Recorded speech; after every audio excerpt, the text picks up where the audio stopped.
वज़ीर-ए-आज़म के ज़ेर सदारत कौमी इक़्तिसादी कौंसिल का अहम इजलास। सूबाई वज़ीर आला शरीक। नए माली साल के तरक्याती मनसूबों का जायज़ा। नए माली साल के लिए तजवीज़ करदा तरक्याती बजट पर ब्रीफिंग दी जाएगी।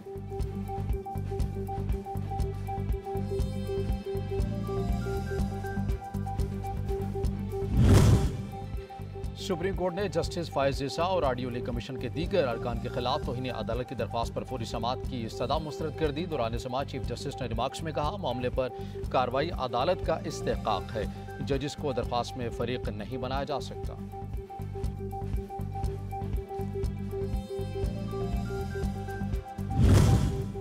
लाहौर हाईकोर्ट का चौधरी परवेज इलाही को जेल में सहूलियात की फराहमी का हुक्म। अदालत ने सुप्रिंटेंडेंट कैंप जेल को हिदायत जारी करके दरख्वास्त निपटा दी।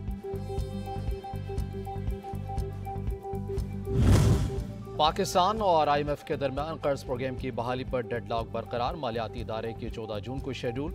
एग्जीक्यूटिव बोर्ड इजलास में पाकिस्तान का मामला शामिल नहीं। और मौसमी तगय्युर के असरात को कम करने का मिशन। पंजाब हुकूमत का आलूदगी फैलाने वालों के खिलाफ क्रैकडाउन का फैसला। निगरान सूबाई काबीना ने लाहौर और रावलपिंडी समेत मुख्तलिफ शहरों में दफ़ा 144 के नफाज की मंजूरी दे दी।